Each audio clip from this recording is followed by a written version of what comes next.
Hello my dear students, most welcome to physics class. आज की इस लेक्चर में डिस्कस करेंगे फ्लूइड मैकेनिक्स में यानी फ्लूइड डायनेमिक्स की पार्ट है, जिसमें बताएंगे इक्वेशन ऑफ कंटिन्यूटी।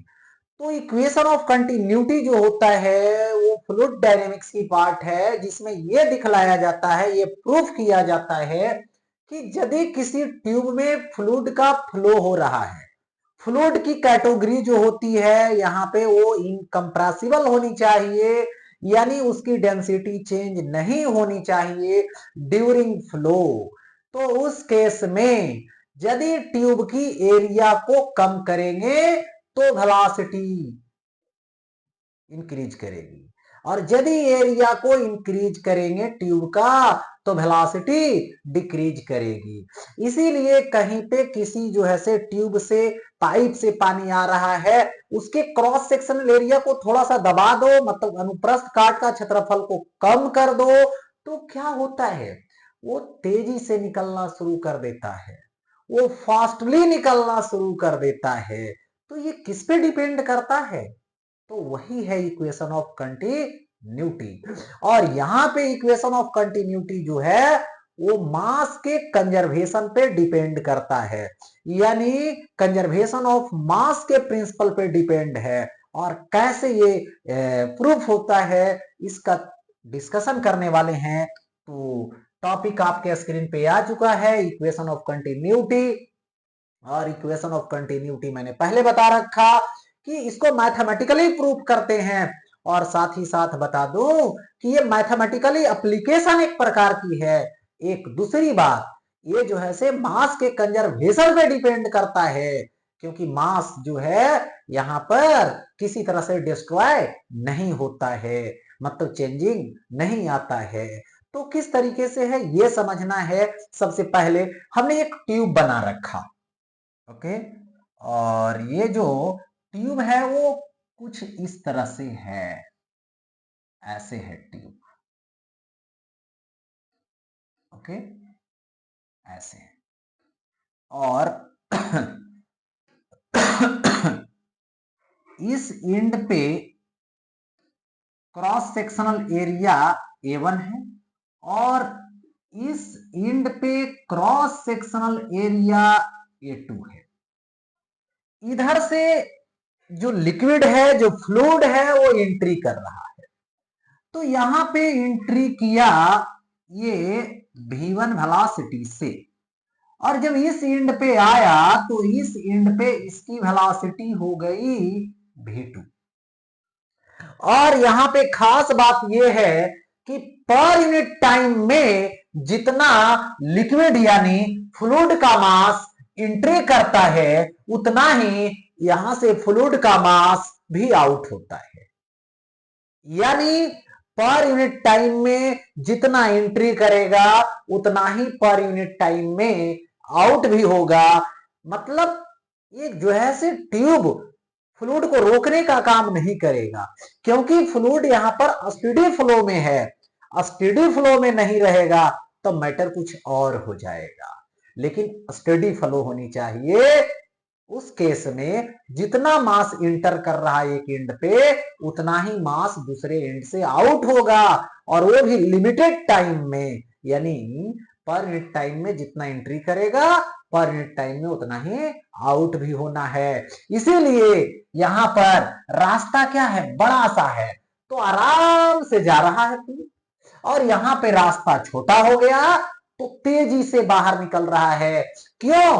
क्योंकि आने वाला का अमाउंट ज्यादा है, तो जाने वाला का अमाउंट यहां पर क्या हो रहा है, रास्ता कम है तो कम कम अमाउंट में पास होगा ना, तो क्या होगा, तेजी से भागेगा, तेजी से भागेगा, जिससे क्या होगा, इसको बैलेंस करेगा।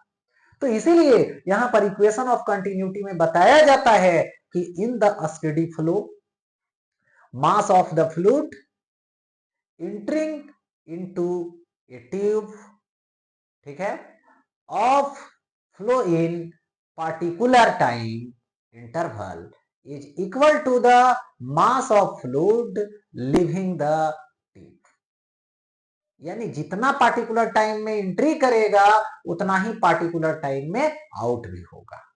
क्योंकि ये मास के कंजर्वेशन पे डिपेंड है। जब भी बात आवे इक्वेशन ऑफ कंटिन्यूटी किस पर डिपेंड है, तो मास के कंजर्वेशन पे डिपेंड है। यहां पर मास कंजर्व होती है। ओके, चलते हैं। तो देखिए यहां पर ये चीजें हैं, अब इसको प्रूव करके दिखाना है कि ये इक्वेशन होता क्या है, ये इक्वेशन आता क्या है। ये तो बता दिया गया कि पर यूनिट टाइम में जितना मास यहां इंटर करेगा, पर यूनिट टाइम में उतना ही मास यहां से आउट होगा। ओके, तो यहां पर यदि हम बात करें यहां पर कंडीशन की, तो सबसे पहले देखिए एंट्री करने वाला मास डेल्टा m1 है डेल्टा टी टाइम में, इज इक्वल टू क्या होगा, यहां से डेल्टा m2 होगा आउट होने वाला डेल्टा टी टाइम में। यानी पर यूनिट टाइम में जितना मास इंटर किया उतना ही मास पर यूनिट टाइम में यहां से बाहर होगी। ओके, अब देखो ले लिया ऐसा। अब बात करें कि यहां पर जो एंट्री किया उसकी जो वेलोसिटी है वो v1 है, तो डेल्टा टी टाइम में कितना डिस्टेंस ये कवर किया, यहां पे suppose that delta x1 cover किया। ओके, यहां पर कितना कवर किया, तो v2 से कवर किया, तो यहां पर कितना कवर किया, that means delta x2 cover किया। ओके, अच्छा देखिए, तो यहां पर मास इंटर किया, यहां पर मास आउट हुआ। मैंने बताया कि इनकंप्रेसिबल फ्लो है, मतलब डेंसिटी बदलने वाला नहीं है। तो मास की यदि बात हो तो मास इज इक्वल टू क्या होता है, वॉल्यूम इंटू डेंसिटी होता है, वॉल्यूम इंटू डेंसिटी होता है। तो यहां पर मास लें तो वॉल्यूम इंटू डेंसिटी, वॉल्यूम लूं तो कैसे लोगे, तो ये देखो यदि कोई सिलेंड्रिकल शेप का रहेगा तो उसका volume pi r square h होता है। तो पाई आर स्क्वायर तो ये क्रॉस सेक्शनल एरिया हो गया, और एच मतलब ये कितना लंबाई गया, लेंथ गया, तो cross sectional area into length यानी एच। तो यहां पर सबसे पहले वॉल्यूम लूंगा, तो वॉल्यूम क्या होगा, A1 into length delta x1, ये हो गया वॉल्यूम। डेंसिटी से मल्टीप्लाई कर दो तो मास हो गया by delta T. Okay, delta m2 यहां का लू, तो यहां पर एरिया है A2 और लेंथ कितना कवर किया, डेल्टा x2, डेंसिटी से मल्टीप्लाई कर दो, मास निकल आया, अब बाई डेल्टा टी कर दूं।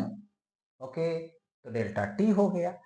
अब यहां से देखिए यदि हम इस रो से कट कर दूं, डेंसिटी से कट कर दूं, डेंसिटी जितना यहां है डेंसिटी उतना ही यहां रहेगा। क्यों, क्योंकि इनकंप्रेसिबल फ्लूइड है। ठीक है, अच्छा इनकंप्रेसिबल फ्लो हो रहा है। ओके, अब यहां पर ऐसा करूं, देखिए A1 रहने देता हूं, अच्छा क्रॉस सेक्शनल एरिया, अब क्या है यहां पे डेल्टा x1 है और बाई डेल्टा टी है, यानी यहां पर डेल्टा टी टाइम में कितना कवर किया है डिस्टेंस को, डेल्टा x1 कवर किया है, इज इक्वल टू यहां पर लूंगा तो A2 रहने देता हूं और ये आएगा डेल्टा x2 और बाई होगा डेल्टा टी, यानी डेल्टा x2 टाइम में, सॉरी डेल्टा टी टाइम में यहां पर जो कवर किया है वो डेल्टा x2 कवर किया है। कितना कवर किया है, तो डेल्टा x2 कवर किया है। अब देखिए यहां पे क्या आएगा, A1 और delta x1 by delta T, तो ये क्या हो जाएगा V1 A2 delta x2 by delta T into V2। यही है इक्वेशन ऑफ कंटिन्यूटी, यानी इसके इस ट्यूब के ईच पॉइंट पे, एवरी पॉइंट पे क्रॉस सेक्शनल एरिया और जो वेलोसिटी होगी उसका प्रोडक्ट जो होगा वो हमेशा इक्वल आएगा। यही इक्वेशन ऑफ कंटिन्यूटी है, यही इसका मैथमेटिकल रूप है, यही मैथमेटिकल प्रारूप है। ओके, ये कभी बदलने वाला नहीं है। इसको यहां पर ऐसे बोलते हैं क्या, एक बात और बता दूं, यहां पर इसका नेम है Q. Q is equal to यहां पर A1 V1 is equal to A2 V2 होगा। इसको बोला जाता है, ठीक है, रेट ऑफ फ्लो ऑफ, है ना, वॉल्यूम बोलेंगे यहां पर रेट या तो फ्लो रेट,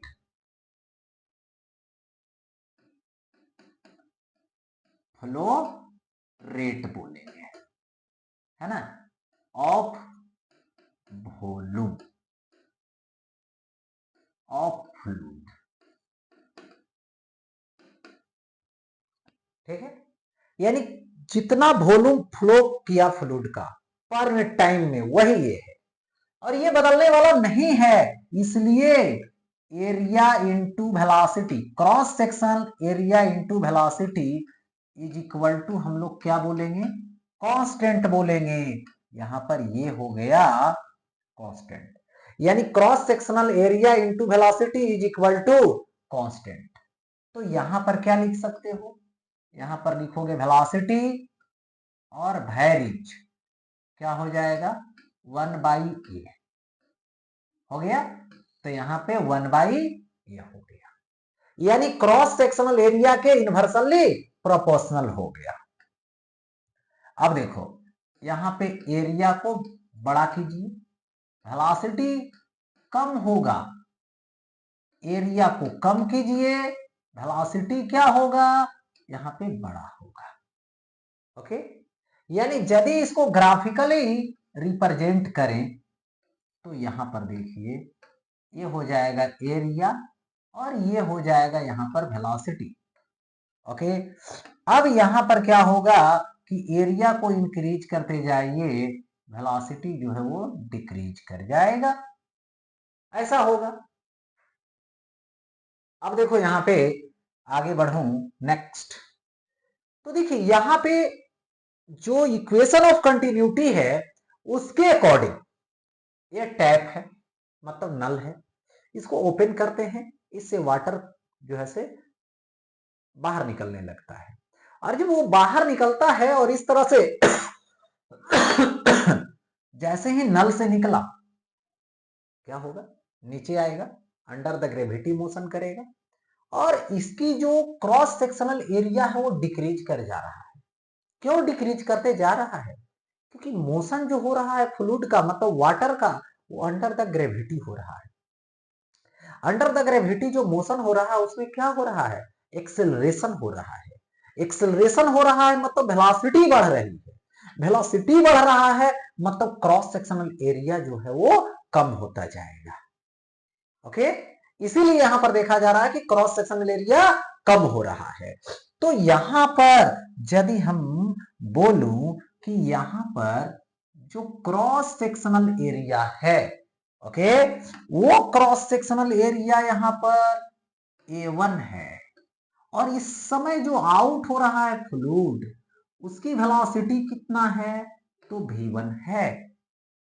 ओके, अब इस तरह से ये डाउनवर्ड आया, कितना डाउनवर्ड आया, H डाउनवर्ड आया, यानी उस तरह से वेलोसिटी इंक्रीज करते चली जाएगी, और यहां पर जब आता है तो इसकी क्रॉस सेक्शनल एरिया A2 हो गया डिक्रीज करके, और वेलोसिटी जो है वो इंक्रीज किया मोशन अंडर द ग्रेविटी के कारण, और इसकी वेलोसिटी यहां पर V2 हो गया।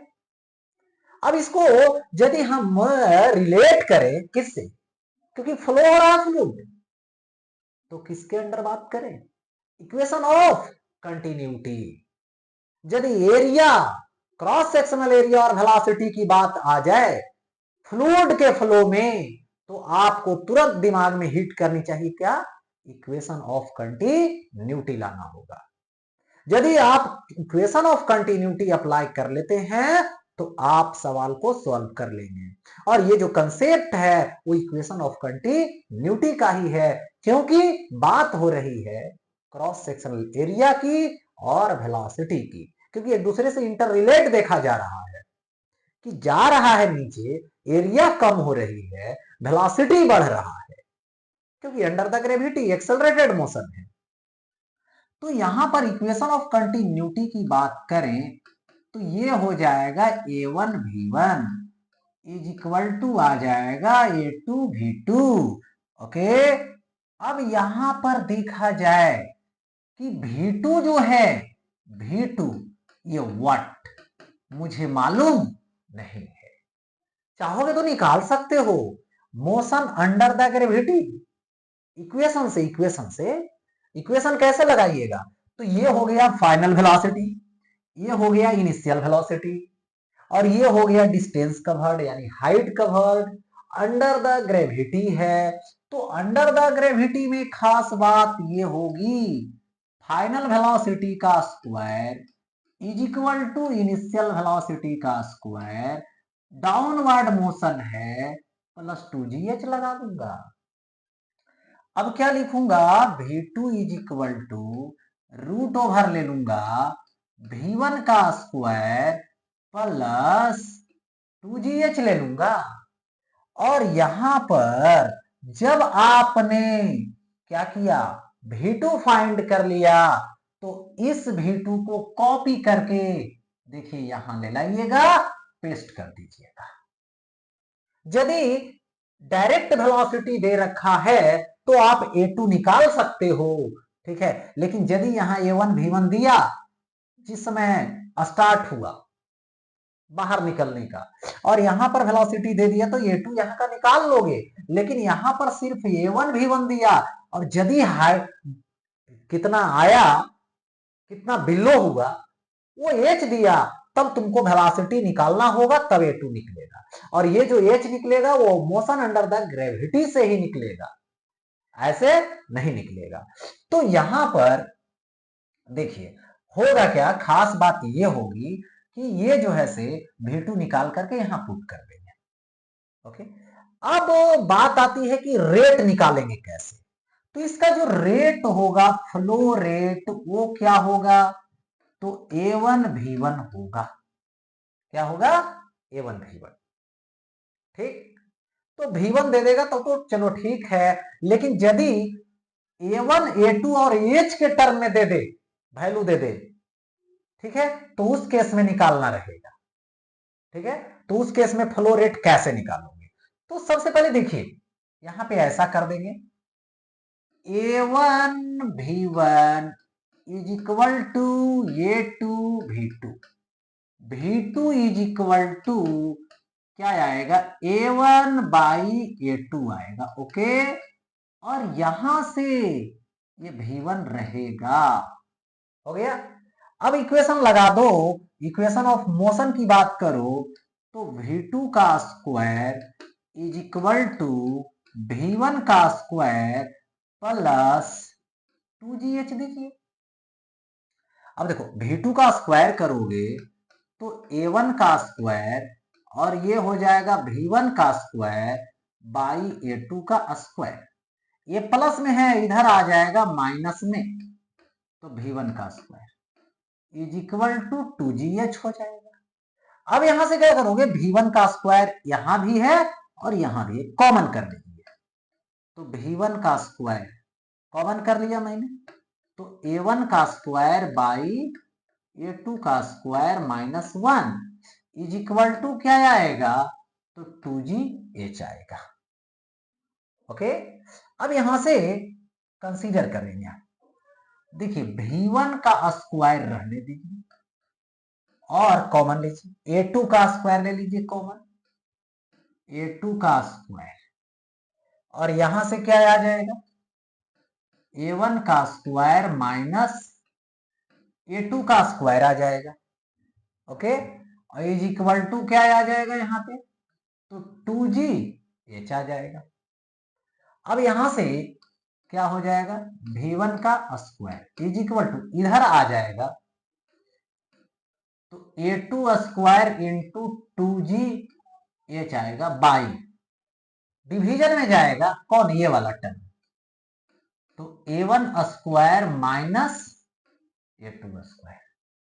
ओके, स्क्वायर है तो रूट में जाएगा, क्या करोगे, तो ये तो रूट से बाहर हो जाएगा, A2 रूट ओवर 2GH होगा by A1 square minus A2 square. हो गया ऐसा। अब यहां से Q इज इक्वल टू क्या लूंगा, A1 V1 लूंगा। ओके, तो अब यहां से जो कंसेप्ट निकल के आएगा, फ्लो रेट जो निकल के आएगा, वो आएगा Q is equal to A1। चलो ठीक है, A1, फिर आएगा V1, तो V1 का वैल्यू यहां पे A2, और ये आएगा रूट ओवर, यहां पे आएगा 2GH बाई आएगा क्या चीज, A1 का स्क्वायर माइनस A2 का स्क्वायर, A1 का स्क्वायर माइनस A2 का स्क्वायर। हो गया ऐसा। अब यहां पर ये हो जाएगा क्या चीज, यहां से ऐसे फ्लो रेट निकल गया। क्लियर, इस तरीके से निकाल सकते हो। अब यहां पे बात आती है नेक्स्ट, यदि फ्लूइड फ्लो करे तो उसमें एनर्जी की बात होती है, क्योंकि इनर्जेटिक होता है। फ्लूइड फ्लो करना मतलब एनर्जी होना। रुका हुआ है उस समय मतलब स्टैटिक कंडीशन में है तो पोटेंशियल एनर्जी है, लेकिन यदि फ्लूइड फ्लो कर रहा है तो फ्लूइड फ्लो में 3 टाइप्स की एनर्जी यहां पर कंसीडर करते हैं। एक होता है जो काइनेटिक एनर्जी होता है, दूसरा होता है हाइट के अकॉर्डिंग, वो पोटेंशियल एनर्जी होता है, और एक होता है जिसको बोलते हैं प्रेशर एनर्जी। और यहां पे तीनों का यहां पर डेंसिटी पढ़ेंगे।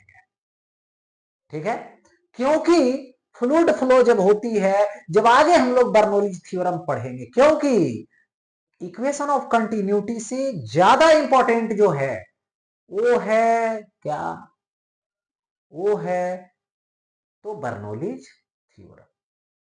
ठीक है, तो यहां पर सबसे पहले हम डिस्कस करने वाले हैं काइनेटिक एनर्जी की, काइनेटिक एनर्जी, और इसकी डेंसिटी की बात करेंगे हम। तो K इज इक्वल टू क्या होगा, हाफ एम भी स्क्वायर होगा। काइनेटिक एनर्जी क्या होगा, हाफ एम भी स्क्वायर होगा। ओके, काइनेटिक एनर्जी क्या होगा, तो हाफ एम भी स्क्वायर होगा। ठीक है, तो यहां पे डेंसिटी ले लो, डेंसिटी ऑफ काइनेटिक एनर्जी। हो गया ऐसा, डेंसिटी ऑफ काइनेटिक एनर्जी। तो क्या लिखोगे, काइनेटिक एनर्जी और बाई क्या लिखोगे, वॉल्यूम। यानी काइनेटिक एनर्जी बाई वॉल्यूम लेने वाले हैं, तो यहां पर क्या लिखोगे, काइनेटिक एनर्जी हाफ एम भी स्क्वायर और बाई वॉल्यूम ले लेते हैं, तो मास बाई वॉल्यूम डेंसिटी, यानी हाफ रो भी स्क्वायर। क्या आ गया, हाफ रो भी स्क्वायर। दैट मीन्स ये क्या हो गया, काइनेटिक एनर्जी की डेंसिटी हो गया। ओके, अब यहां पर क्या ले लेंगे, सेकेंड नंबर। सेकेंड नंबर क्या आएगा, पोटेंशियल एनर्जी। और ये जो पोटेंशियल एनर्जी होता है यू, और यू को हम लोग क्या बोलते हैं, mgh। ठीक है, अब यहां पर जो पोटेंशियल एनर्जी आया इसका डेंसिटी लेंगे, यानी डेंसिटी, ठीक, of potential energy, that means you by भी, एनर्जी बाई वॉल्यूम। यानी एनर्जी होगा क्या, तो mgh होगा by volume, mass by volume density हो गया, यानी रो जी एच आ गया। काइनेटिक एनर्जी का डेंसिटी हाफ रो भी स्क्वायर, पोटेंशियल एनर्जी का डेंसिटी रो जी एच होगा। ओके, अब इसी तरीके से थर्ड नंबर आता है, क्योंकि प्रेशर एनर्जी की मैंने बात की, क्योंकि यही तो खास है जो इंपॉर्टेंट है। तो यहां पर थर्ड नंबर में लेने वाले हैं, जिसको यहां पर बोला जाता है प्रेशर एनर्जी, यानी एनर्जी का मतलब वर्क डन। तो सबसे पहले बता दूं, यहां पर एनर्जी जो होगा वो प्रेशर का वर्क डन होगा। अब यहाँ पे प्रेशर का वर्क डन होगा कैसे, ये तो भी मायने रखता है। तो सपोज कीजिए कि ये ट्यूब है और इस ट्यूब में इस तरीके से फ्लूइड जो है वो फ्लो कर रहा है, मतलब लेफ्ट एंड से राइट एंड की तरफ, मतलब इधर से प्रेशर ग्रेटर है और इधर से प्रेशर लो है। तो कितना प्रेशर ग्रेटर है, P प्रेशर ग्रेटर है इधर के रेस्पेक्ट में, इसका क्रॉस सेक्शनल एरिया लिया गया तो ये है A। ओके, तो यहां पर जो प्रेशर से फोर्स लगा वो force is equal to pressure into area हो गया, क्योंकि pressure is equal to force by area, that means force is equal to pressure into area. Okay, basic concept. अच्छा, तो यहां पर ये डिस्प्लेस हुआ, कितना डिस्प्लेस हुआ, तो ये हुआ डेल्टा एक्स डिस्प्लेस। कितना डिस्प्लेस हुआ, तो यहां पे डेल्टा एक्स डिस्प्लेस हुआ। ओके, अब यहां पे देखिए, यहां पर डिस्प्लेस हुआ तो वर्क डन लूंगा, वर्क डन बाई प्रेशर, और यही क्या हो जाएगा, प्रेशर एनर्जी। ओके, तो W बाई प्रेशर, तो फोर्स इंटू डिस्प्लेसमेंट, यानी pressure into area into delta x. तो यहां पर क्या आ जाएगा, A इंटू डेल्टा एक्स, तो pressure into area into displacement, यानी इसको यहां पर बोला जाएगा वॉल्यूम। क्या बोला जाएगा, प्रेशर इंटू वॉल्यूम, यानी वर्क डन ही क्या है, प्रेशर इंटू वॉल्यूम है, यानी वर्क डन बाई प्रेशर, यानी प्रेशर एनर्जी, दैट मींस क्या होगा, प्रेशर एनर्जी होगा। यहां पर देखिए density, density of pressure energy is equal to work done लेंगे W बाई क्या लेंगे, वॉल्यूम लेंगे। ठीक है, वर्क डन है क्या, एनर्जी है, वर्क डन है क्या, एनर्जी है। ठीक है, तो यहां पर एनर्जी कितना आएगा, P इंटू भी और बाई भी कट जाएगा, P आएगा, यानी डेंसिटी ऑफ प्रेशर एनर्जी ही क्या है, यहां पर प्रेशर है, यानी प्रेशर को ही बोलिए density of pressure energy. Pressure energy क्या है, तो वर्क डन बाई प्रेशर है ना, लेकिन डेंसिटी की बात करेंगे तो P आएगा। ओके, तो इसी के साथ ये टॉपिक यहीं पे एंड होता है।